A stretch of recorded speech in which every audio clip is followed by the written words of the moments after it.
ఒక క్షణంలో ఈ లోకం మారిపోతుంది.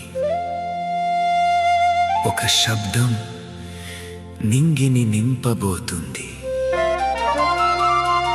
ఆ పిలుపును నీవు విందువా?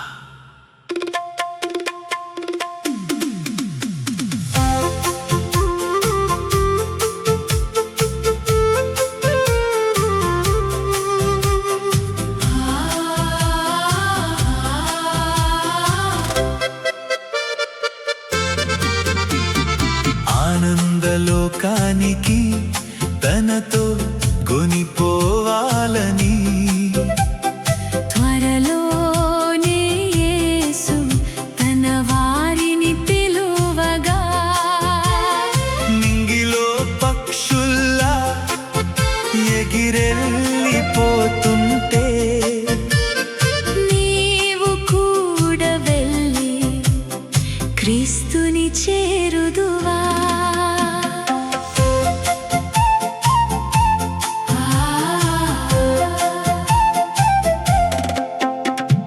నిద్దురలో ఉన్నారట బుద్ధి లేని వాళ్ళు, సద్దుమణిగినాక శబ్దం వినిపించింది.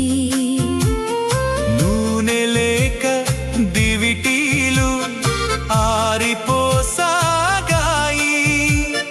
సిద్ధబాటు లేక విడిచి పెట్టబడ్డారు.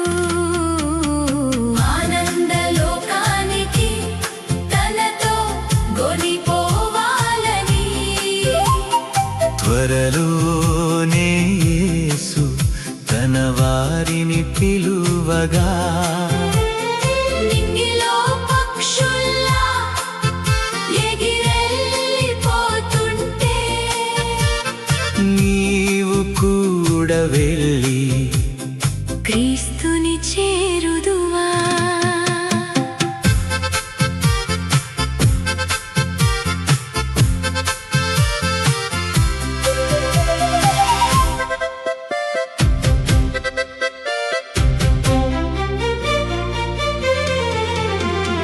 నింగిలో బూర శబ్దం మ్రోగుతూ ఉండగా, క్రీస్తునందు మృతులు లేచిపోతారు. సజీవులతో ఏకమై ప్రభువును చేరుదురు. నీవును వారితో కలిసి వెళ్ళెదవా? ఆనందలోకానికి తనతో కొనిపోవాలని త్వరలోనే యేసు తన వారిని పిలువగా, నింగిలో పక్షుల్లా ఎగిరెళ్ళిపోతుంటే నీవు కూడా వెళ్ళి క్రీస్తుని చేరుదువా? ఒకరిని విడిచి ఒకరు ఎగిరిపోతారు. కనురెప్ప పాటులో కనుమరుగవుతారు. పంజరంలో పక్షిని బయటికి విడిచినట్లు మేఘాలకు ఎగిరెళ్ళి క్రీస్తుని చేరుదురు. ఆనందలోకానికి తనతో కొనిపోవాలని త్వరలోనే యేసు తన వారిని పిలువగా, నింగిలో పక్షుల్లా ఎగిరెళ్ళిపోతుంటే నీవు కూడా వెళ్ళి క్రీస్తుని చేరుదువా? సంపూర్ణముగా పవిత్రత కలిగిన వారు,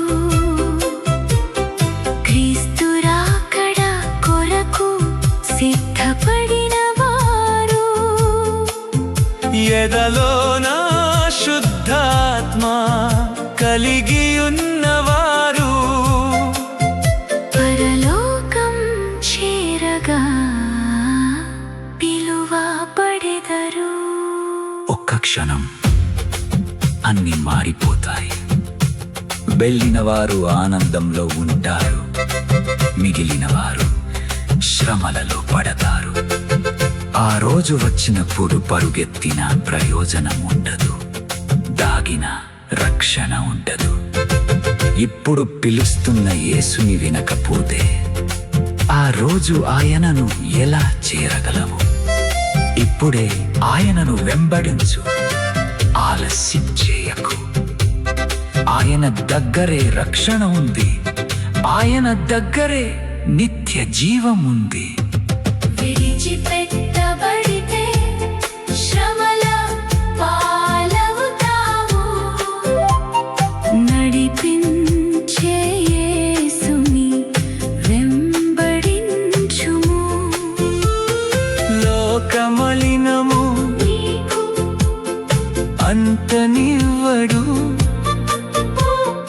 పరలోకంలో నిన్ను ప్రవేశపెడతాడు. ఆ రోజు వచ్చినప్పుడు, నీవు సిద్ధమా? ఆ రోజు వచ్చినప్పుడు ఆ శబ్దం వినిపించినప్పుడు నీవు ఎక్కడ ఉంటావు? ఇప్పుడే నిర్ణయించుకో, ఆలస్యం చేయకు.